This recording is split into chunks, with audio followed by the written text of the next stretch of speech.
The elevator doors closed with a soft ping, trapping Marcus alone with the one person he'd been avoiding all week.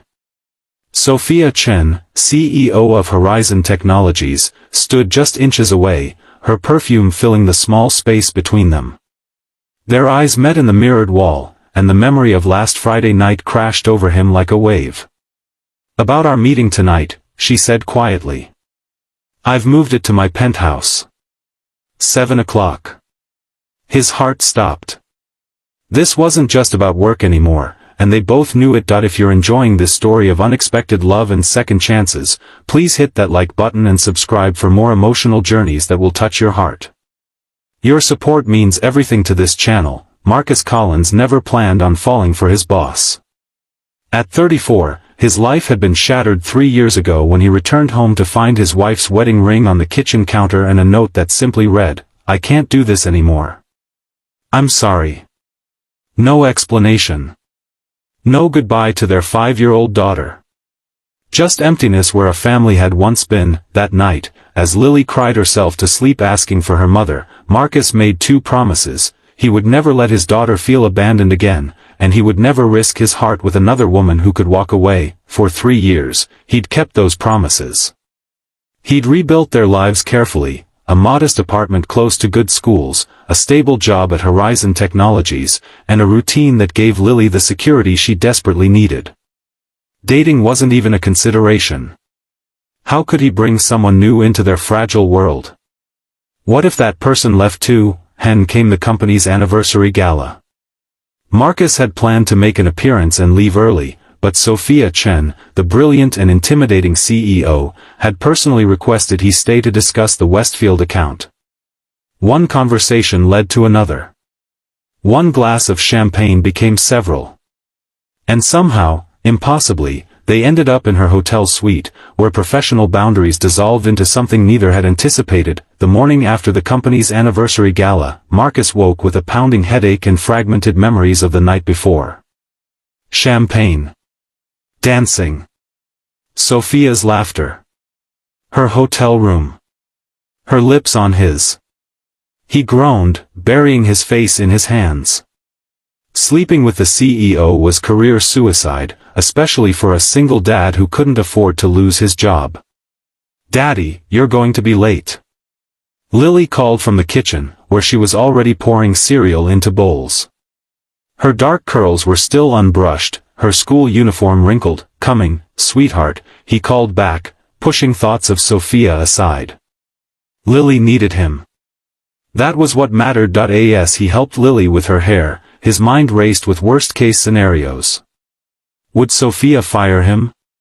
Would she pretend nothing happened? The uncertainty was unbearable. "You look sad, Daddy," Lily observed, studying his face with the perceptiveness that sometimes broke his heart. At 8 years old, she'd already learned to read emotional cues most adults missed, a survival skill developed after her mother's abandonment. "Just tired, Lil Bear," he assured her, forcing a smile. "Big project at work. Is it because of the pretty lady in the pictures you were looking at last night?"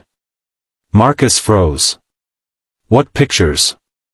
"On your phone. The lady who owns your company. You were looking at her pictures before you went to bed."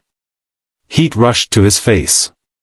He had looked up Sophia online after returning from the gala, trying to make sense of what had happened between them. He hadn't realized Lily had seen him. "Ms. Chen is just my boss, sweetheart. Nothing to worry about." Lily gave him a look that said she didn't quite believe him but wouldn't push further. Another skill she'd developed too young, knowing when adults weren't telling the whole truth. The office felt different that Monday. Every time Marcus rounded a corner, he braced himself for an awkward encounter with Sophia. But she was nowhere to be seen, in meetings all day, according to her assistant. By late afternoon, Marcus had almost convinced himself they could pretend nothing happened. Then the email arrived. "Private meeting. My office. 7 p.m. tonight." No explanation. No subject line. Just a directive from the CEO. Marcus stared at his computer screen, his stomach in knots. This was it, she was going to fire him. He'd have to find a new job, maybe move to a smaller apartment. How would he explain this to Lily? Mrs. Garcia can't babysit tonight, he wrote back, hoping for a reprieve. The response came immediately, bring your daughter. There's a playroom adjacent to my office. His hands trembled as he shut down his computer. Sophia Chen knew about Lily. Had he mentioned his daughter during their night together? The thought made him feel even worse. What kind of father discussed his child while in another woman's bed? At home, he tried to sound casual as he told Lily they needed to go back to his office that evening. That is it because you're in trouble, she asked, her small face serious. Why would you think that? Because you keep sighing and looking at your phone. And you forgot to sing the pancake song this morning. Marcus knelt down to her level. I'm not in trouble, Lil Bear. And I'm sorry about the pancake song. I promise double verses tomorrow. She studied him for a moment, then nodded solemnly. Okay. Can I bring my drawing book to your office? Absolutely. Marcus had never been to the executive floor after hours. The elevator opened to a hushed, dimly lit hallway leading to Sophia's corner office. He clutched Lily's hand tighter. Is this where the queen works? Lily whispered, eyes wide at the floor-to-ceiling windows overlooking the city lights. Before Marcus could answer, Sophia appeared in the doorway. Gone was the power suit from company meetings. Instead, she wore dark jeans and a simple blouse, her long black hair loose around her shoulders. She looked younger, softer somehow. You must be Lily, she said, crouching down to the girl's level. I've heard so much about you.